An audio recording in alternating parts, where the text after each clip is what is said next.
kilometer. Can you give a round of applause for all of you? And I know you don't want me to listen so much, but that is my problem when I'm on stage. I glued here. This is my home. But I will not take much of time, and I would like to invite this young couple.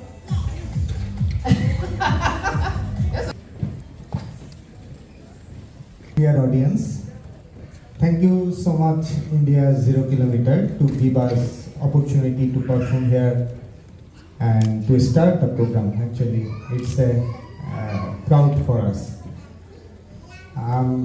We are going to perform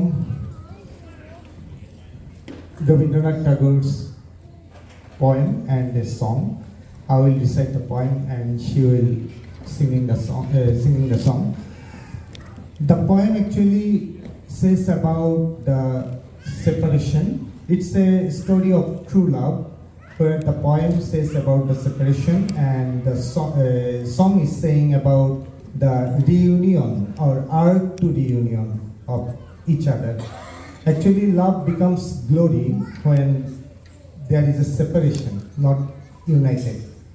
So hopefully you will enjoy the performance. We are going to start.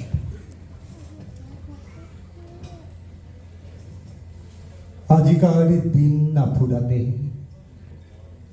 হবে মোর এ আশা পুরাতে শুধু এবারের মতো বসন্তের ফুল যত যাব মোরা দুজনে কুড়াতে তোমার কানন তলে ফাল্গুন আসিবে বারংবার তাহারি একটি শুধু মাগি আমি দুয়ারে তোমার বেলা কবে গিয়াছে বৃথায় এত কাল ভুলেছিল তাই হঠাৎ তোমার চোখে দেখিয়াছি সন্ধ্যা লোকে আমার সময় আর নাই তাই আমি একে একে গণিতেছি কৃপণের সম ব্যাকুল সংকোচ ভরে বসন্ত শেষের দিন ও মম যদি তারে